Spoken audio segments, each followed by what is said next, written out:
అలాగే నా పేరు మధ్య ఒకటి మై ఛానల్ ప్రకారం మన ఛానల్ సబ్స్క్రైబ్ చేసుకోకపోతే ఇప్పుడు సబ్స్క్రైబ్ చేసుకోండి. పక్కనే ఉన్న బెల్ ఐకాన్ క్లిక్ చేసి ఆల్లో పెట్టుకోండి. నా ఫాదర్స్ మిస్ అకౌంట్ చూడొచ్చు. చాలా మంది చూస్తున్నారు కానీ సబ్స్క్రైబ్ చేసుకోవట్లా. So please try to subscribe and click the bell icon also. So తెలిసిందే కదా అందరికీ కూడా, క్రియేటర్ స్పాట్లైట్లో భాగంగా మనం ప్రతి వారం ఒక్కొక్క క్రియేటర్ కోసం, ఆ క్రియేటర్ యొక్క జర్నీస్ కోసం మాట్లాడుకుంటున్నాం. సో ఈ వీడియోలో మనం మాట్లాడుకోబోయే క్రియేటర్ నా అన్వేష్ గారు. సో తర్వాత ఎవరి గురించి మాట్లాడాలనేది కింద కామెంట్ సెక్షన్లో చెప్పండి. సో నేను నేమ్స్ అన్ని నోట్ చేసుకుంటా. సో ఒక ఆర్డర్లో అయితే వెళ్తాను నేను ఆ నేమ్స్ అన్నిటిని కూడా రాసుకొని. సో ఇప్పుడు అన్వేష్ గారి గురించి మాట్లాడుకుందాం. సో అన్వేష్ గారి జర్నీ చాలానాళ్ళ క్రితం మొదలైంది, ఇప్పుడు కూడా కాదు. నన్ను అడిగితే 2019లో మొదలైంది ఆయన జర్నీ. సో 2019లో ఆయన జర్నీ మొదలైంది. సో ట్రావెలర్గా ఆయన ఏవో కొన్ని వీడియోస్ అయితే చేస్తూ ఉండేవారు. తర్వాత 2020లో మేము ఫస్ట్ టైం కలిసాం. యాక్చువల్ నేను అన్వేష్ గారు ఫస్ట్ టైం కలిసాం. టైకా అవార్డ్స్ అని ఒక అవార్డ్స్ ఇచ్చారు అప్పట్లో. సో అప్పట్లో నేను ఏంటంటే ట్రెండింగ్ వీడియోస్ చేస్తూ ఉండేవాడిని. ఇప్పుడు ఈ ఛానల్లో చేస్తున్నాను కదా నేను. అలా కాకుండా మహిదర్ వైబ్స్లోనే ట్రెండింగ్ చేసేవాడిని నేను. సో ఆ టైంలో నాకు ఆ ట్రెండింగ్ కేటగిరీలో నాకు అవార్డు అయితే ఇచ్చారు. అలాగే ఆయనకేమో ట్రావెలింగ్ రిలేటెడ్గా అలాగే చాలామంది వచ్చారు ఆ టైంకి. బయ్యా సన్నీ యాదవ్ మోటో వ్లాగింగ్లో, కార్తిక అనే ఒక ఫిమేల్ వ్లాగర్, ట్రావెలర్, తర్వాత ఇంకా చాలామంది క్రియేటర్స్ వచ్చారు ఆ టైంకి. సో మేమందరం కూడా ఇంకా అవార్డ్ ఫంక్షన్లో కలిసాం. సో ఫస్ట్ టైం అన్వేష్ గారిని అప్పుడే చూడటం, సాయి నితిన్ టెక్ క్రియేటర్ మొత్తం అందరం కూడా. సో అదే ఫస్ట్ టైం. సో అప్పుడు ఇంకా బాగానే మాట్లాడుకున్నాం అంతా కూడా. అండ్ అప్పటికి ఇంకేంటంటే ఆయన ఇంకా ఆల్ ఇండియా ట్రిప్కి వెళ్ళలేదు. ఇంకా అప్పటి నుంచే మొదలు పెడుతున్నారు యాక్చువల్గా. ఆ అవార్డ్ ఫంక్షన్ ఫినిష్ అయిన ఒక నెల రోజులకో 2 నెలలకో ఆల్ ఇండియా ట్రిప్ అయితే స్టార్ట్ అయింది ఆయనది. సో ఈ ఆల్ ఇండియా ట్రిప్ గురించి మాకు ముందే ఐడియా ఉంది. సో మేము కూడా కొంత ఎక్సైటెడ్గా ఉన్నాం. ఎందుకంటే ఒక క్రియేటర్ ఆల్ ఇండియా ట్రిప్కి వెళ్ళడం అనేది చాలా పెద్ద సాహసమైన విషయమే అప్పట్లో. అండ్ అప్పట్లో ఎలా ఉండేదంటే బ్రో, ట్రావెలింగ్ అంటే ఒక వారం రోజుల పాటు ఎటైనా తిరగాలి, ఏదో ఒక ఊరో లేదంటే ఒక కంట్రీ ఎక్కడికో తిరిగేసి మళ్ళీ వచ్చేయాలి, అంతే. ఇంతవరకే ఉండేది ట్రావెలింగ్ అంటే. అంతేగాని కంటిన్యూస్ ట్రావెలింగ్ అనేది లేదు అప్పట్లో.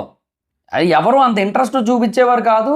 అండ్ అది అంత యాక్సెప్టబుల్గా కూడా ఉండేది కాదు. ఎందుకు మరి 100 రోజుల పాటు లేదంటే 6 నెలల పాటు అలా కంటిన్యూస్గా తిరుగుతూ ఉండి బయటే తినాలి, బయటే పడుకోవాలి, ఫ్యామిలీకి దూరంగా ఉండాలి, ఇలాంటివన్నీ ఉన్నప్పుడు ఎవరు రెడీగా ఉండేవారు కాదు అప్పట్లో.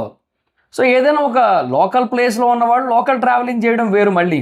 సో అలా కాకుండా మొత్తం అన్ని స్టేట్స్ కవర్ చేస్తూ ఆల్ ఇండియా ట్రిప్ వేయాలనేది చాలా పెద్ద సాహసమైన నిర్ణయమే మా దృష్టిలో అప్పట్లో. సో నేను అప్పట్లో ట్రావెలింగ్ ఛానల్ స్టార్ట్ చేశాను యాక్చువల్గా. ట్రావెల్ బ్లాగింగ్ చేస్తా అని చెప్పి ఇప్పుడు అందరినీ ఏవేవో ప్లేసులు చూపిస్తారు కదా. జనరల్గా ట్రావెల్ బ్లాగింగ్ అంటే ఏదైనా ఒక ఎక్స్ట్రాడినరీ అన్నోన్ ప్లేస్కో దేనికో వెళ్ళి చూపిస్తారు. నేనేం చేశాను, గోవా వెళ్ళాను నేను ఒకరిని. కెమెరా, ట్రైపాడ్ అన్నీ పట్టుకొని మొబైల్లోనే మొత్తం ట్రైపాడ్ అది పెట్టేసుకొని నేను అక్కడికి వెళ్ళిపోయి మొత్తం తీసిరని ట్రై చేశాను. నాకు పెద్ద వ్యూస్ రాలేదు. నేను పెట్టిన ఖర్చుకి వచ్చిన దానికి నాకు సంబంధం లేక అబ్బా సాయిరామ్ మనకి ఇది వద్దులే అనుకొని అయిపోయాను నేను. సో ఇక ఆ తర్వాత ఆయన ట్రావెలింగ్ వీడియోస్ అన్నీ చూస్తూ ఉండేవాడిని. ఆ 100 days ట్రిప్ ఏదైతే ఉందో అది ఆయన చాలా వరకు మార్చింది, అంటే ఆయన చాలా వరకు మోటివేట్ చేసింది. సో ఆయన నాకు అప్పట్లో చెప్పేవారు అనమాట, బ్రో వీడియో పెడుతుంటే వ్యూస్ అండ్ కన్సిస్టెంట్గా ఆడియన్స్ కనెక్ట్ అయిపోయి ఉన్నారు, చూస్తున్నారు, ప్రతిదీ చూస్తున్నారు. అండ్ ఇంకోటి అందరికంటే ఆయన ముందు పెట్టేసాడు. ఆయన చాలా ఫాస్ట్ ఎడిటింగ్ ఉండేది అయింది. సో దానివల్ల అందరికంటే ఎక్కువ వ్యూస్ ఆయనకే వచ్చేవి. అండ్ ఇన్కమ్ కూడా బీభత్సంగా జనరేట్ అయింది. సో ఆ మధ్యలో ఏదో వేరే వాళ్ళు మధ్యలో బయటకు వచ్చేసినప్పటికీ, ఎగ్జిట్ అయిపోయినప్పటికీ కూడా అన్వేష్ గారు అయితే ఆగలేదు, తగ్గేదేలే అన్నట్టు ఉన్నారు. మొత్తం ట్రిప్ అంతా కూడా ఫినిష్ చేశారు. ఆ 100 రోజుల ట్రిప్ ఫినిష్ చేసినప్పుడు దానికి ఏదైతే కొంత అమౌంట్ మిగిలిందో అది ఆయనకి తెగ ఉత్సాహాన్ని ఇచ్చింది. అండ్ ఆ తర్వాత ఆయన ఇప్పుడు ఏదైతే ప్రపంచ యాత్రలో ఉన్నారో, ప్రపంచ యాత్రికుడు, ప్రపంచ అన్వేషకుడు అనే పేరు ఏదైతే ఉందో అందులో మొదలుపెట్టాడు ఆయన. ఆ అసలు జర్నీ అక్కడ స్టార్ట్ అయింది. సో అసలు బీభత్సంగా మొదలైంది ఆ జర్నీ అంతా కూడా. అండ్ స్టార్టింగే చాలా పీక్స్లోకి వెళ్ళింది. కాకపోతే ఆయనకి ఏంటంటే మధ్యలో కొన్ని కాంట్రవర్సీలు మటుకు ఎప్పటి నుంచో ఉన్నాయి. అవైతే ఆయన వదిలిపోలేదు. అంటే నిజానికి ఆయనే వాటిని వదిలిపోలేదు అంతే, అలాగే చెప్పచ్చు. సో తమ్నైల్ ఒకటి పెట్టా కదా, ఆ ఒక్కటి లేకపోతే బెస్ట్ అనే సంథింగ్ ఏదో పెట్టి రాసి పంపాను. సో అది ఎందుకు పెట్టాను అనేది నేను లాస్ట్లో చెప్తా. మెయిన్ పాయింట్ అదే యాక్చువల్లీ. సో ఆ తర్వాత ఆ కాంట్రవర్సీస్లో కొన్ని మెయిన్ పాయింట్స్ ఉండేవి. అదేంటంటే solo creator versus corporate creator అనేది ఒకటి అప్పట్లో చాలా గట్టిగా చేశారు ఆయన. అండ్ అది ఒకానొక టైంలో ఒక రకమైన విప్లవం టైపే. అండ్ పీపుల్ కూడా దాన్ని యాక్సెప్ట్ చేశారు. ఇన్ఫ్యాక్ట్ అసలు పీపుల్కి దాంతో సంబంధం లేదు. పీపుల్కి అసలు దానివల్ల ఏం ప్రాబ్లం కూడా లేదు. ఎందుకంటే సోలో క్రియేటర్ అయితే ఏంటి, కార్పొరేట్ క్రియేటర్ అయితే ఏంటి, end of the day content కావాలి ఆడియన్స్కి. సో ఆ కంటెంట్ ఎక్కడి నుంచి వస్తుందనే చూసుకుంటారు తప్పిస్తే ఇక్కడ నుంచి వస్తుందా అక్కడి నుంచి వస్తుందా అదేం ఆలోచించరు కదా. సో అలాంటి ఒక సిచ్యువేషన్లో ఉన్న ఆడియన్స్ని కూడా తన వైపు తిప్పుకోగలిగిన పర్సన్, అంటే అసలు సోలో క్రియేటర్లకు సపోర్ట్ చేయాలి అని పీపుల్ అనుకునే రేంజ్లో చేసిన పర్సన్. సో ఆ టైంలో ఆ కాంట్రవర్సీ ఆయనకి బాగా హెల్ప్ అయింది. కోర్స్ ఆ టైంలో ఆయనకి నాకు గొడవ కూడా అయింది. అంటే ఆయనకి బైఎస్ఎన్ యాదవ్కి మధ్య జరిగిన ఇష్యూలో అనవసరంగా దూరి మధ్యలో ఏలు పెట్టినట్టు అయింది. ఇంకా అది కొంచెం కంపు అయింది అప్పట్లో. సో బట్ ఎనీహో ఆయన అన్న వాటికి నేను కొంచెం బాధపడ్డాను, అవన్నీ కూడా జరిగాయి. ఇంకా తర్వాత ఆయన ఇంక మొత్తానికి ఆపేసుకున్నాం, ఇంకా అక్కడితో అయిపోయింది, ఇంకా కమ్యూనికేషన్ అనేది ఎండ్ అయిపోయింది. తర్వాత మళ్ళీ ఎప్పుడో 1.5 year 2 years తర్వాత మళ్ళీ మాట్లాడుకున్నానండి, అది వేరే విషయం. కానీ సో అప్పట్లో అలా జరిగింది. అండ్ ఆ తర్వాత ఆ ట్రెండింగ్ వెళ్ళట్లేదనే కాన్సెప్ట్తో దిగారు ఆయన. సో ఆయన ట్రెండింగ్లోకి వెళ్ళారు కూడా, చాలా బాగా వెళ్ళాయి ఆయన వీడియోస్ అన్ని కూడా ట్రెండింగ్లోకి చాలా వ్యవస్థంగా వ్యూస్ రావడం మొదలు పెట్టాయి. సో ఆడియన్స్ కనెక్ట్ అయ్యారు. అలా కనెక్ట్ అయ్యి ఉన్న క్రమంలో ఆయనకి ఒక 1 lakh 2 lakh ఆడియన్స్ అయితే వచ్చారు. బట్ ఆ 1 lakh 2 lakh ఆడియన్స్తో ఆయన ఏదైతే ఇంటర్నేషనల్ ట్రావెలింగ్ చేయాలనుకుంటున్నారో అది సస్టైన్ అవ్వకపోను, అంటే అది ఆయనకు వర్కౌట్ అవ్వకపోను. కానీ ఆ 1-2 లక్షల మందిలో ఆయనకు కావాల్సిన ఆణిముత్యాలు లాంటి ఆడియన్స్ దొరికారు. ఎవరయ్యా అంటే ఇన్స్టా మీమర్స్. ఆయన ఎంటర్టైనింగ్ వే ఆఫ్ టాకింగ్ ఏదైతే ఉంటుందో, అంటే ఆయనకి బేసిక్గా కలిసి వచ్చింది ఆ మాట తీరే, ఆయన దెబ్బేసింది మాట తీరే. సరే అది మాట్లాడుకుందాం. సో జర్నీ కదా మొత్తం అలా ఫ్లోలో మాట్లాడుకుందాం. సో అలాగా స్టార్టింగ్లో ఆయన మాట తీరు, ఆయన ఫన్నీ వే ఆఫ్ ఎక్స్ప్లెనేషను, ఆయన కొన్ని డైలాగులు వేస్తుంటారు, డైలాగులు అవన్నీ కూడా మీమర్స్కి బాగా నచ్చాయి. సో మీమర్స్ కంటిన్యూస్గా లేపారు. ఏ లెవెల్లో లేపారంటే తీసుకెళ్ళి 2 million సబ్స్క్రైబర్స్ దగ్గర కూర్చోబెట్టారు. అంటే ఆ రేంజ్లో లేపారు. ఇంకా ఆ టైంలో ఆయన కంటెంట్ కూడా అలాగే బీభత్సంగా వైరల్ అయింది. ఆయన కంటెంట్ కూడా అంతే ఎక్స్ట్రాడినరీగా ఉండేది. అండ్ అంటార్టికా లాంటి దారుణమైన, అంటే మనం వెళ్ళడం సంగతి పక్కన పెడితే వెళ్ళాలన్న ఆలోచన కూడా రాదు మనకు మైండ్లో. అలాంటి ప్లేసులకు కూడా వెళ్ళాడు ఆయన. సో ఇవే కాదు, అక్కడ తాలిబాన్లతో తుపాకులు పట్టుకొని వాళ్ళతో జోకులు వేస్తుంటాడు. అదేదో ఆఫ్రికాలోని అత్యంత ప్రమాదకరమైన ప్రాంతాలకు వెళ్ళి అక్కడ ఉంటాడు. మధ్యలో ఏవేవో దేశాలకు వెళ్ళి వింత తిండి తింటుంటాడు, అడ్డమైన పురుగులు తింటాడు, గడ్డి గాదం అది ఇదని లేదబ్బా, అన్నీ తింటాడబ్బా. అన్ని తిని కూడా ఆయన ఎట్లా అరిగించుకుంటాడో ఇప్పటికీ ఓ పెద్ద మిస్టరీ నాకు. ఆయన కడుపు అది నిజం నాకు. ఎందుకంటే నాకు ఆ డౌట్ ఉంటుంది నాకు ఎప్పుడు కూడా, ఎలా తింటారండి బాబు అన్నీ అంటే, తప్పదు బ్రో బతకాలి కదా అంటాడు ఆయన ఫోన్ చేసి ఎప్పుడైనా అడిగితే. అలా ఉంటుంది పరిస్థితి. సో అన్ని తినేటోడు అలా సర్వైవ్ అయ్యాడు. ఎన్నో దేశాలు తిరిగాడు, అన్నీ తిరిగాడు, అంతా బాగానే ఉంది. ఈ మధ్యలో అన్నింటిలో ఏలు పెడుతూ ఉండేవాడు, ఈ పాలిటిక్స్లోని వాటిల్లోని. సో ఒక వీడియో చేస్తే అది బాగా సెన్సేషన్ అయిపోయి ఆయన వీడియో కోసం రకరకాల డిబేట్లు వచ్చి పెద్ద గొడవ అయిపోయి మళ్ళీ ఆయన ఏదో కొంచెం సారీ అన్నట్టుగా చెప్పి ఏదో అయిపోయింది మొత్తానికి. సో అదొకటి జరిగింది. ఆ తర్వాత ఈ ఇండియా వర్సెస్ చైనా కంపారిజన్స్ వచ్చినప్పుడు ఆ కంపారిజన్స్ గురించి కూడా చాలా వరకు డిబేట్స్ వచ్చి, సో నిజంగానే ఇండియా అంత వెనకబడి ఉందా, ఇట్లాంటి కొన్ని ఆస్పెక్ట్స్ అన్నీ కూడా డిబేట్స్ గురయ్యి, అంటే వాట్ ఎవర్ ఇట్ ఈస్ ఆయన లైమ్ లైట్, ఆయన కంటెంట్ ఎంతైతే లైమ్ లైట్లో ఉందో ఆయన రీచ్, ఆయన మార్కెట్ దానికి ట్రిపుల్ లైమ్ లైట్లో ఉంది. ఆయన ఎప్పుడూ ఏదో ఒకటి ఎక్కడో దగ్గర కనబడుతూనే ఉంటాడు మార్కెట్లో. అలా నడుస్తూ వచ్చింది. అలాగ రకరకాల టాపిక్లు అండ్ యూనో ఆ తర్వాత వేరు విషయాల మీద ఆయన ఎప్పుడు కూడా సోషల్ మీడియాలో ఏదో ఒక రకంగా చాలా హెవీగా ఇన్వాల్వ్ అవుతూ ఉండేవాడు. అండ్ ఈ గ్యాప్లో ఇన్స్టాగ్రామ్ కూడా బాగా రీచ్ వచ్చింది. కొన్ని కావాలని చేస్తూ ఉంటాడు ఆయన, అవి తెలిసి కూడా జనాలు చూస్తారు. ఇప్పుడు ఫర్ ఎగ్జాంపుల్ మన దగ్గర DENGU అనేది ఒక బూతు, రైట్, అది దెంగ అనేది బూతు. సో మన దగ్గర దాన్ని జనరల్గా బూతు పదాల్లో చూస్తారు. ఆయన కావాలని ఏదో ఒక వేరే కంట్రీకి వెళ్ళి అక్కడ అదేదో చాక్లెట్ కంపెనీ ఉంటుంది ఆ పేరుతో, అది చూపిస్తాడు ఆయన. DENGO దెంగో అని ఉంటుంది అక్కడ. సో అది చూపిస్తాడు ఆయన, వచ్చి కావాలని చూపిస్తాడు ఆయన. సో అది అదంతే. ఇంకా ప్రపంచ దేశాల్లో కొన్ని మన దగ్గర ఏవైతే భూత పదాల కింద కన్సిడర్ చేయబడుతుంటాయో వాళ్ళ దగ్గర కాదు. ఆ మాటకు వస్తే మన దగ్గర పువ్వు ఏదైతే ఉందో ఫ్లవర్, తమిళ్లో అదే వేరే పదం వస్తుంది, రైట్. సో అదే పదాన్ని మనం తెలుగులో వాడితే బూతు. సో ఇట్లాగా భాషలు మారుతున్న కొద్దీ ఆటోమేటిక్గా బూతులు కానీ బూతులు అవుతుంటాయి, బూతులైనవి బూతులు కాకుండా పోతుంటాయి. ఇలా జరుగుతూ ఉంటాయి. రకరకాల కంటెంట్లు, అబ్బా ఆయన కంటెంట్ ఇది అది అని లేదు, రకరకాల కంటెంట్లు ఉండేవి. బట్ ఓవరాల్గా ట్రావెలింగ్ ఎక్కువ ఉండేది. మెయిన్ ఈ ప్రపంచంలో 7 వింతల్ని చూపించడం, ఈ అమెజాన్ అడవిలు దట్టమైన అమెజాన్ ఫారెస్ట్లోకి వెళ్ళి ఆ వింతలన్నీ చూపించడం, రైట్, ఇదంతా చాలా గొప్ప విషయం. నేను ఆ 7 వింతలు ఆయన కవర్ చేసిన ఇన్స్టాగ్రామ్ రీల్కి లైక్ కొట్టిన తర్వాతే మళ్ళీ మేము కమ్యూనికేషన్లోకి వచ్చాం. అంటే ఆయన అప్పుడు అదే చెప్తూ ఉండేవాడు, ఇప్పుడు అదే చెప్తాడు నా గురించి. ఏమనంటే నేను ఎంత హార్డ్ వర్కర్ని, ఎన్ని వీడియోలు చేస్తాను, అసలు ఎంత షార్ప్ ఉంటాను, ఎంత స్పీడ్ ఉంటాను, ఇవన్నీ చెప్తూ ఉంటాడు ఆయన. సో అదంతా ఉంటుంది. ఈవెన్ 301 డైరీస్లో ఇవన్నీ కూడా చెప్తారు. ఇప్పటికి అదే ఉంది, బట్ మధ్యలో కొంత గ్యాప్ అయితే వచ్చింది మా కమ్యూనికేషన్. సో ఈయన ఇంత ట్రావెలింగ్ అనేది చేసినా కూడా అసలు ఎక్కడా కూడా అలిసిపోయిన ఫీలింగ్ అయితే లేదు. ఇంకా ఇన్ఫ్యాక్ట్ ఒకప్పుడు రోజుకొకటి 2 రోజులకు ఒకటి వీడియోలు పెట్టేవాడు. ఇప్పుడు ఏంటంటే వారానికి ఒక వీడియో పెడుతున్నాడు. ఎందుకంటే కొంచెం రిలాక్స్ అయిపోయాడు. సో ఆయనకి ఏంటంటే ఆయనకి కొంచెం అంటే లైక్ ఎందుకు ఇంకా చేయాల్సినంత ట్రావెలింగ్ చేసాడు, రావాల్సినంత రీచ్, రావాల్సినంత మార్కెట్ వచ్చింది. సో అందుకని ఇప్పుడు ట్రావెలింగ్ కొంచెం తగ్గించాడు. సో ఇప్పుడు ఒపీనియన్స్ ఎక్స్ప్రెస్ చేయడం అనేది కొంచెం గట్టిగానే జరిగింది. ఒపీనియన్స్ ఎక్స్ప్రెస్ చేయడం అనేది చేస్తున్నాడు ఆయన. సో అది ఇప్పటి నుంచి కాదు, ఎప్పటి నుంచో చేస్తున్నాడు, చాలా విషయాల మీద చేస్తుంటాడు. సో బట్ ఆయనకి ఏంటంటే మోస్ట్లీ అన్ని విషయాల్లోని కూడా ఆయనకి పాజిటివిటీనే ఎదురైంది. మోస్ట్ ఆఫ్ ద సిచ్యువేషన్స్ ఆయనకి పాజిటివిటీనే ఎదురైంది. ఈవెన్ బెట్టింగ్ యాప్స్ కాంట్రవర్సీ ఏదైతే ఉందో దాంట్లో అయితే బీభత్సమైన పాపులారిటీ, భయంకరమైన పాపులారిటీ, ఫుల్ ఆన్ క్రేజ్ అసలు. ఇంకా అన్వేష్ అంటే ఇంకా the living legend, the God of some people అన్న ఫీలింగ్లోకి వెళ్ళిపోయారు పీపుల్ అయితే. సో ఆ టైప్ ఆఫ్ సిచ్యువేషన్కి వెళ్ళిపోయిన తర్వాత ఆయనకి ఏంటంటే తెలుసు కదా అన్నింటిలో ఇన్వాల్వ్ అవుతారని. అంటే ఇన్వాల్వ్ ఇన్ ద సెన్స్ అన్నింటిలో కూడా కాదు, ఆయనకి ఏవైతే ఒపీనియన్స్ షేర్ చేయాలనిపిస్తాయో వాటిల్లో ఈయన ఇన్వాల్వ్ అవుతారు. అలా ఇన్వాల్వ్ అయిన వాటిల్లో ఈ అలేఖ్య చిట్టి పికిల్స్ ఇష్యూ ఏదైతే ఉందో దాంట్లో మొదలైంది. సో ఆ టైంలో ఏంటంటే ఆయన కొంత హేట్రెడ్, కొంత నెగిటివిటీ వచ్చింది. అంటే ఆయన కొంచెం వాళ్ళని సపోర్ట్ చేశారు, సిస్టర్స్ అది ఇదని చెప్పి. సో ఆ టైంలో కొంత నెగిటివిటీ, కొంత అపోజ్ చేయడం అనేది జరిగింది. సో పీపుల్ అపోజ్ చేశారు, అది జరిగింది ఆ టైంలో. సో అదంతా కూడా చాలా అంటే చాలా లైట్ విషయం. ఎందుకంటే అది ఆయన పెద్దగా ఇంపాక్ట్ ఏం చేయలేదు. కొంత వ్యతిరేకించారు కానీ సరే ఓకేలే, ఇంకా ఆయనకి ఏదో అట్లా అనిపించింది. డబల్ స్టాండర్డ్స్ అని అంటే దీపిక అమ్మాయి పేరేంటి, దీప్తి సోనైనానేమో ఎక్స్పోజింగ్ అని చెప్పి మాట్లాడి ఇప్పుడు ఈ పిల్లనేమో ఇట్లా సపోర్ట్ చేస్తున్నారు, ఈ రమ్య మోక్షని, ఇది ఎంతవరకు కరెక్ట్, ఇట్లాంటి కొన్ని ఒపీనియన్స్ ఏమి వచ్చినా కూడా ఆయనకి ఏం పెద్ద ఇంపాక్ట్ ఏం రాలే, ఏం పెద్ద మారిపోయింది ఏం లేదు.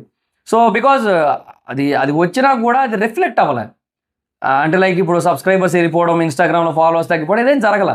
బట్ ఎప్పుడైతే ఇంకా శివాజీ గారి ఇన్సిడెంట్ జరిగిందో, ఈ అనసూయ గారు వీళ్ళందరూ రియాక్ట్ అయ్యారో, ఆ స్వేచ్ఛ అనే పాయింట్ వచ్చిందో, అక్కడ ఆయన సీతాదేవి గురించి, ద్రౌపదీదేవి గురించి ఏదైతే మాట్లాడిన మాటలు ఉన్నాయో ఆ మాటలు బేసిక్గా విపరీతమైన హేట్రెడ్ని, విపరీతమైన అంటే వ్యతిరేకతని, నెగిటివిటీని పీక్స్లో తీసుకొచ్చాయి. ఆయనకి ఏ లెవెల్లో తీసుకొచ్చాయి అంటే అప్రాక్సిమేట్లీ 5,80,000 మంది ఇన్స్టాగ్రామ్ ఫాలోవర్స్ వెళ్ళిపోయారు. సో ఇప్పటికీ కూడా ఆయనకి డేకి కొంతవరకు మైనస్ అవుతున్నారు, ఒక 500-1000 దాకా కానీ, బట్ తగ్గింది. బట్ 18,90,000 దగ్గర ఉన్న వ్యక్తి ఇప్పుడు 13,25,000 దగ్గరలో ఉన్నాడంటే నేను వీడియో చేసే టైంకి. రీజన్ అయితే ఇదే కదా. అలాగే యూట్యూబ్ కూడా 25,10,000 సబ్స్క్రైబర్స్ ఉండేవారు, ఇప్పుడు 21,20,000 ఎంతో ఉన్నారు మొత్తానికి. సో ఆ సిచ్యువేషన్కి అయితే వచ్చారు. అంటే దగ్గర అక్కడ కూడా ఒక 4 లక్షల దాకా అన్సబ్స్క్రైబ్ చేశారు. సో ఇదంతా కూడా చాలా హెవీ ఇంపాక్ట్. ఈవెన్ ప్రపంచ యాత్రికుడికి కూడా 1,50,000 దాకా అన్సబ్స్క్రైబ్ అయ్యారు. సో ఇలాంటి ఒక సిచ్యువేషన్ అయితే ఇప్పుడు క్రియేట్ అయింది.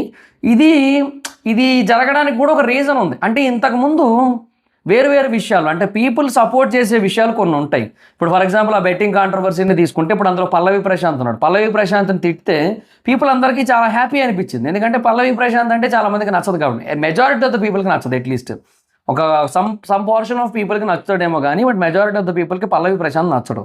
సో అన్వేష్ గారు పల్లవి ప్రశాంత్ని తిట్టినా లేదా ఇంకెవరినైనా తిట్టినా పీపుల్ చాలా గట్టిగా యాక్సెప్ట్ చేశారు.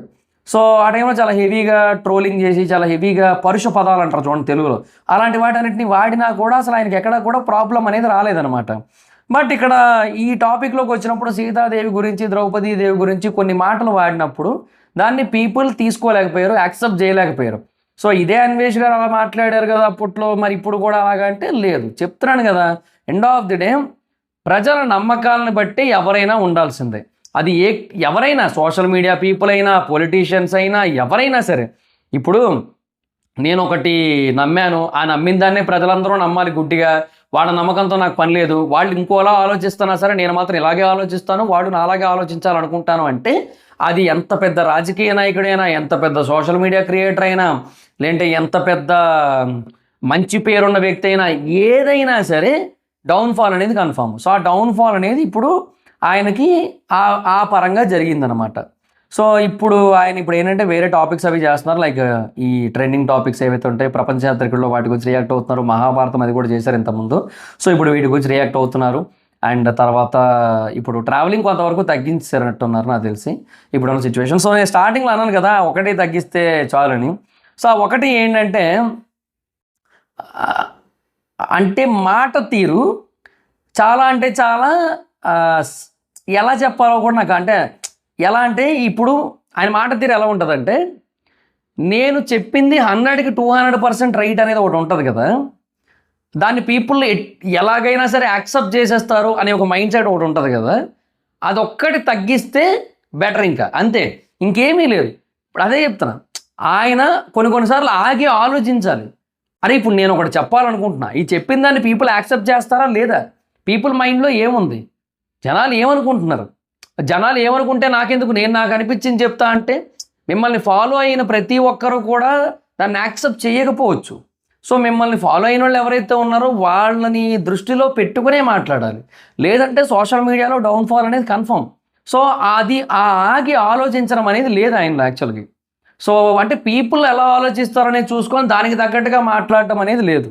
సో అది ఇన్ని రోజులు లేదు. ఇప్పుడు ఏంటంటే ఆయన ఆ బూతులు అవి తగ్గించేసి మాట్లాడటం మానేసి కొంచెం నార్మల్గా మాట్లాడుతున్నారు. అది లేటెస్ట్ వీడియోస్లో కొంచెం కనపడుతుంది. ఈవెన్ కామెంట్లు కూడా అయ్యే వస్తున్నాయి, బూతులు తగ్గించావు బ్రో నైస్ అది ఇది అని చెప్పి. సో అలా వస్తుందన్నమాట. మళ్ళీ మెల్లిమెల్లిగా మరి ఆ లెవెల్ ఆఫ్ కంబ్యాక్ అనేది మళ్ళీ కష్టమేమో కానీ బట్ డెఫినెట్గా ఎంతో కొంతవరకు అయితే కంబ్యాక్ అయితే ఇస్తారు, అందులో అయితే నో డౌట్ అని చెప్పొచ్చు. సో అది మరి సిచ్యువేషన్. సో ఎక్కడో ఒక షిప్లో జాబ్ చేస్తూ మొదలైన ఆయన జర్నీ, అక్కడ వీడియోలు తీస్తూ మొదలైన ఆయన జర్నీ, ఆ తర్వాత ఆల్ ఇండియా ట్రిప్ అని, తర్వాత ఎక్కడెక్కడికో వెళ్ళిపోయింది. సో ఇప్పుడు ప్రపంచం మొత్తం తిరిగారు ఆల్మోస్ట్, అంటే ఒక 120 కంట్రీస్ దాకా తిరిగారు. అండ్ అన్ని దేశాల్లోని కూడా చాలా అంటే చాలా పీక్స్ ఎక్స్పీరియన్సెస్ ఉన్నాయి ఆయనకి. అండ్ వాటిని మనతో కూడా షేర్ చేసుకున్నారు ఆయన. అన్ని కాంటినెంట్స్ తిరిగారు. ఈవెన్ అంటార్టికా కూడా వెళ్ళిపోయారు కదా. సో అంటార్టికాని కూడా వదిలిపెట్టలేదు ఆయన, అక్కడ కూడా వెళ్ళారు, మొత్తం తిరిగేశారు. సో అసలు నిజంగా అంటార్టికా ట్రిప్ కానీ లేదంటే ఈ అమెజాన్ అడవి కానీ ఇలాంటి వాటిని మనం అంత డీప్గా జీవితంలో ఎప్పటికీ చూడలేము కూడా, కానీ ఈయన కంటెంట్లో మనకు కనబడుతూ ఉంటాయి. నాకు ఐస్లాండ్ గురించి విన్నాను కానీ అక్కడ వాటర్ ఫాల్స్ అవి బాగుంటాయి అది ఇదని, కానీ ఎప్పుడు కూడా అంటే అంత క్లియర్గా ఐడియా లేదు. బట్ ఈయన వీడియోస్ చూసి నాకు ఐస్లాండ్ మీద విపరీతమైన ప్రేమ పెరిగిపోయింది, కానీ వెళ్ళేంత బడ్జెట్ లేక అయిపోతుంటా కానీ. సో అది పరిస్థితి. అంటే ఆ లెవెల్ ఆఫ్ ఇన్ఫ్లుయెన్స్, ట్రావెలింగ్ అంటే కేవలం ఏమంటారు ఏదో నార్మల్గా వెళ్ళిపోయాం అన్నట్టు కాకుండా ఒక సెన్సేషన్ క్రియేట్ చేసిన పర్సన్ ట్రావెలింగ్లో. అసలు ప్రపంచ వింతలు ఏవైతే ఉంటాయి వాటన్నిటి దగ్గర కూడా కొన్నింటి దగ్గర డ్రోన్లు ఎగరేసి మరీ చూపించిన సందర్భాలు ఉన్నాయి. మచ్చు పిచ్చు దగ్గర వాటి దగ్గర కూడా అసలు అక్కడ ఎవరైనా ఎగరేసే డ్రోన్లు, అసలు చాలా రిస్క్ అది. డ్రోన్ పోతుంది కూడా అసలు, అయినా కూడా పోతే పోనీ అని చెప్పి ఎగరేసి అది మనకందరికీ చూపించారు. అదంతా చెప్తున్నాడు కదా, ఆయన కంటెంట్ ఒక విజువల్ వండర్, ఆయన మాట తీరు ఒక అంటే ఏదో ప్రాసలా కాదు కానీ ఆయన కంటెంట్ ఒక విజువల్ వండరు, మాట తీరు ఒక తండ్రి, అంతా బాగానే ఉంది. కానీ ఇక్కడ మధ్యలో చెప్తున్నాను కదా, ఆయన ఏదైతే అనుకుంటున్నారో దాన్ని ప్రతి ఒక్కరూ యాక్సెప్ట్ చేస్తారు. నేను ఏమనుకుంటే నా ఆడియన్స్ అదే అనుకుంటారు, నేను చెప్పిన దాన్ని బలవంతంగా నమ్ముతారు. ఆ పాయింట్ని అయితే మాత్రం కొంచెం పక్కన పెట్టేసి ఆగి ఆలోచించి ఆడియన్స్ మైండ్ సెట్కి తగ్గట్టుగా అనాలిసిస్ చేసుకుంటే అట్లీస్ట్ రెస్పెక్టబుల్ వేలో, ఇప్పుడు మనకి ఆపోజిట్ ఒపీనియన్స్ ఉండొద్దు అని చెప్పలేము. ఆపోజిట్ ఒపీనియన్స్ ఉన్నా సరే రెస్పెక్టబుల్ మేనర్లో ఉన్నట్టయితే ప్రాబ్లం లేకపోయేది. బట్ రెస్పెక్టబుల్ మేనర్లో లేకపోవడం వల్ల ప్రాబ్లం అయింది ఇక్కడ అంతా కూడా. సో అది సిచ్యువేషన్ ఇక్కడ. సో ఇలాగా ఎన్నో జర్నీలు, ఎన్నో ఆటుపోట్లు. ఇన్ఫ్యాక్ట్ ఒకనొక స్టేజ్లో ఆయన నెలకు 30 లక్షల దాకా సంపాదించారు. అదే ఫ్లో కానీ ఆయన కంటిన్యూ చేసుకోవాలనుకుంటే చేసుకోవచ్చు. కాకపోతే ఆయన వదిలేసాడు, ఇంకా ఏమి ఎన్నాళ్ళు తిరుగుతామని అన్నట్టుగా అనుకుంటాను నాకు తెలిసి. ఎందుకంటే నేను అప్పట్లో రెగ్యులర్గా చూసేవాడిని, ఇప్పటికీ కూడా చూస్తా. కాకపోతే ఈ మధ్యకాలంలో నాకు టైం కుదరక కొంచెం ఎక్కువ చూడలేకపోతున్నాను. కానీ లాస్ట్ ఒక 1 ఇయర్గా అంత ముందు వరకు చూసేవాడిని. సో అప్పుడు ఎలా ఉండేదంటే మొత్తం రోజు ఒక వీడియో ఉండేది, అట్లీస్ట్ 2 రోజులకు ఒక వీడియో ఉండేది, మధ్యలో ఒక రోజు గ్యాప్ ఇచ్చినా మళ్ళీ మరుసటి రోజు పడిపోయేది, మళ్ళీ మరుసటి రోజు వచ్చేది, అలా ఉండేది. సో 30 రోజులు ఉంటే కనీసం 25 వీడియోలు పడేది నెలకి. అండ్ 30 లక్షల దాకా సంపాదించేవారు. అండ్ వీడియోలకి కొన్నిటికి 2 మిలియన్, 1.5 మిలియన్, 1 మిలియన్ అలా కూడా వెళ్ళిపోయేది. పైగా ఆర్పిఎంలు చాలా ఎక్కువ ఉండేవి. ఎందుకంటే ఆయన 20 నిమిషాలు 30 నిమిషాలు వీడియోలు పెట్టేవాడు ఆయన. సో పొద్దున్న నుంచి సాయంత్రం దాకా ఏదైతే ట్రావెలింగ్ వ్లాగింగ్ చేస్తుంటారో అదంతా కూడా పెట్టి ఎక్స్ప్లోర్ చేసి చెప్పేవాడు ఆయన. సో అలాగా ఆ స్టేజ్కి అయితే వెళ్ళాడు. ఇంక ఇప్పుడు ఏదో పీస్ఫుల్ లైఫ్ అనమాట. సో అది ప్రస్తుతానికి అయితే అది లీడ్ చేస్తున్నాడు. సో చూడాలి మరి ఏంటి సిచ్యువేషన్. సో ఆయన మళ్ళీ కంబ్యాక్ ఇస్తే బెటర్. అదే ఆ ఒక్కటి తగ్గించుకుంటే ఇంకా ఆయన అసలు నెక్స్ట్ లెవెల్ ఇంకా. బట్ ఇంకా చూడాలి మరి ఆయన ఏం చేస్తారు అనేది. ఇంకా ఆయనకి ఆయన బేసిక్గా ఇంత జరిగిన తర్వాత కూడా ఆయన నాకు తెలిసి అంటే మాట తీరది మార్చారు కానీ ఒపీనియన్స్ని మటుకు ఇంకా సేమ్ అవే ఉంచుతారు. బికాస్ వేరే కంట్రీస్ ఎక్కువ తిరగడం వల్ల వచ్చిన ప్రాబ్లమ్స్ ఇవన్నీ కూడా. చదివేస్తే ఉన్నమతి పోయింది, కాకరకాయ కేకరకాయ అయింది, ఇట్లాంటి కొన్ని సామెతలు ఉంటాయి మన తెలుగులో. అంటే ఏమవుద్దంటే వేరే కంట్రీస్ ఎక్కువ తిరగడం వల్ల మన కంట్రీ యొక్క గ్రౌండ్ రియాలిటీ ఏంటనేది అర్థం కాకుండా పోతుంటుంది చాలామందికి. ఈవెన్ వేరే కంట్రీస్లో స్టే చేసే వాళ్ళకి అందరికీ కూడా ఇదే ప్రాబ్లం ఉంటుంది. మన కంట్రీస్లో గ్రౌండ్ రియాలిటీ ఏంటనేది మర్చిపోతుంటారు. సో దానివల్ల ఆ కంపారిజన్ ఏదైతే వస్తుందో అది ట్రూ కంపారిజన్ కాదు. సో ఆ కంపారిజన్ చేయాలి అంటే అదంతా తిరిగిన ఎక్స్పీరియన్స్ని మళ్ళీ ఇక్కడ గ్రౌండ్ రియాలిటీ చూసి కంపేర్ చేసుకోవాలి. సో అది అంత ఈజీగా అయ్యే పని కూడా కాదు. ఇప్పుడు అప్పుడే ఆయన ఇండియాకి కూడా వచ్చేలా లేరు. సో మరి అది మరి సిచ్యువేషన్. సో మనం ఏమో వస్తారో లేదో కూడా అసలు నాకు తెలిసి వస్తారేమో ఒక 2-3 ఏళ్ళ తర్వాత ఎప్పటికో వస్తారేమో మరి అంతే. ఇంకా నాకు తెలిసి ఇంకా వేరే కంట్రీస్లోనే ప్రశాంతంగా ఉన్నట్టుంది ఇంకా అక్కడ ఆయనకి. అంటే చెప్తున్నా కదా అన్ని కంట్రీ తిరగడం వల్ల అది ఇదంతా అక్కడ అలా వచ్చిన ప్రాబ్లం అది అంతే. జనరల్గా ఇండియా మొత్తాన్ని ఒకసారి తిరగండి. ఇండియాలోని కొన్ని ప్లేసెస్ చాలా అంటే చాలా అద్భుతంగా అనిపిస్తాయి. ఓకే, సో ఇప్పుడు సౌత్ ఆఫ్ ఇండియా చాలా అంటే చాలా బాగా అనిపిస్తుంది. అండ్ తర్వాత విశాఖపట్నం లాంటి సిటీస్ కానీ లేదంటే తర్వాత కొన్ని ఉంటాయి లైక్ తిరువనంతపురం కానీ కొన్ని చాలా పీస్ఫుల్ సిటీస్ అనిపిస్తాయి. లైక్ ఇప్పుడు మున్నార్, కొడైకెనాల్, ఊటీ, అరకు ఇలాంటి కొన్ని ప్లేసెస్ కానీ అంటే ఈ వ్యాలీస్ ఇవన్నీ కూడా. సో చాలా అంటే చాలా పీస్ఫుల్గా చాలా బాగా చాలా నైస్ అండ్ ఫెంటాస్టిక్గా అనిపిస్తాయి. అంటే మనం ఇప్పుడు అదే చెప్తున్నా, ఇప్పుడు ఇండియాలోని 100 ప్లేసులు తిరిగితేనే ఒక 40 వరస్ట్ ప్లేసులు చూసిన తర్వాత మిగతా 60 ప్లేసుల్లో 50 ప్లేసులు ఏమో అద్భుతంగా అనిపిస్తాయి, 10 ప్లేసులు ఏమో స్వర్గంగా అనిపిస్తాయి. అట్లాగా ప్రపంచ దేశాలన్నీ కూడా తిరిగినప్పుడు ఆటోమేటిక్గా కొన్నిసార్లు కొన్ని తక్కువగా కనబడతాయి. సో అదే ఇక్కడ వచ్చిన ప్రాబ్లం అంతే, అంతకుమించి ఇంకేట్లేదు. సో అందుకే ఆయన వేరే కంట్రీస్ నుంచి ఎక్కువ పుడుతూ ఉంటాడు. కాకపోతే అది కొంచెం అర్థం చేసుకుంటే బెటర్. ఇప్పుడు ఇండియాలో ఉన్న సిచ్యువేషన్ ఏంటి అనేది అర్థం చేసుకొని ఆ గ్రౌండ్ రియాలిటీ ఏంటో తెలుసుకొని అప్పుడు కంపారిజన్ ఉంటే బెటర్ అనేది నా ఫీల్ ఎప్పుడైనా సరే ఆయన కంటెంట్ విషయంలో. అంటే అది మనం అందరం ఇండియాలో ఉంటాం కదా, సో అందుకు ఆ పాయింట్ అనమాట. సో ఎనీహో మొత్తానికైతే మాత్రం సో అలా ఎక్కడో మొదలుపెట్టి ఇంకెక్కడికో వెళ్ళిపోయిన అన్వేష్ గారి జర్నీ ఇదనమాట. సో ఈ జర్నీలో ఎన్నో కాంట్రవర్సీస్, అటు ఆ ట్రావెలింగ్ కాంట్రవర్సీ కావచ్చు, solo creator versus corporate creator controversy కావచ్చు, లేదంటే బెట్టింగ్ యాప్స్ కాంట్రవర్సీ కావచ్చు, ఇలా 1 కాదు 2 కాదు, it is going on and going on and going on and going on and gone. ఎక్కడ గాను? సీతాదేవి ద్రౌపదీదేవి దగ్గర అక్కడ గాన్ అనమాట. అలా వెళ్ళి అక్కడ అయిపోయినాయి. ఇప్పుడు నాకు తెలిసి ఇంక ఇలాంటివి కొంచెం తక్కువే ఉంటాయి నాకు తెలిసి ఆయన సైడ్ నుంచి. అంటే ఎందుకంటే ఇప్పుడు ఉన్నా కూడా పీపుల్ అంత యాక్టివ్గా లేరు అవి చూడటానికి. సో అది ప్రాబ్లం ఇక్కడ. సో అది మరి సిచ్యువేషన్.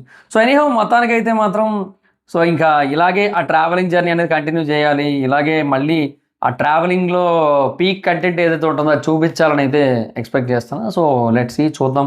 సో మిగతా కంట్రీస్ ఎప్పుడు తిరుగుతారో. సో అది గారి సిచ్యువేషన్. సో ఎంతమంది ఈ వీడియో చూస్తున్న వాళ్ళు అన్వేష్ గారిని మొదటి నుంచి ఫాలో అవుతున్నారు కింద కామెంట్ సెక్షన్లో చెప్పండి. అండ్ ఈ వీడియో కనుక మీకు నచ్చితే లైక్ చేసి హైప్ ఇవ్వండి. హైప్ పాయింట్స్ ఉంటాయి కదా, వాటన్నింటినీ కూడా ఇవ్వడానికి అయితే ట్రై చేయండి. So that's it guys. ఈ వీడియో మీకు నచ్చితే మీ సోషల్ మీడియా ప్లాట్ఫామ్స్లో కూడా షేర్ చేయండి, like Insta, WhatsApp, Facebook, Twitter వీటన్నిటిలోని. అండ్ ఎప్పటికైనా మన ఛానల్ సబ్స్క్రైబ్ చేసుకోకపోతే ఇప్పుడే సబ్స్క్రైబ్ చేసుకోండి. పక్కనే ఉన్న బెల్ ఐకాన్ క్లిక్ చేసి ఆల్లో పెట్టుకోండి, నా ఫర్దర్స్ మిస్ అవ్వకుండా చూడొచ్చు. చాలా మంది చూస్తున్నారు కానీ సబ్స్క్రైబ్ చేసుకోవట్లేదు. So please try to subscribe, click the bell icon also. నా ఇన్స్టాగ్రామ్ ఎవరు అక్కడ వచ్చి ఫాలో అవచ్చు. Thank you so much. Bye. Next video. Bye.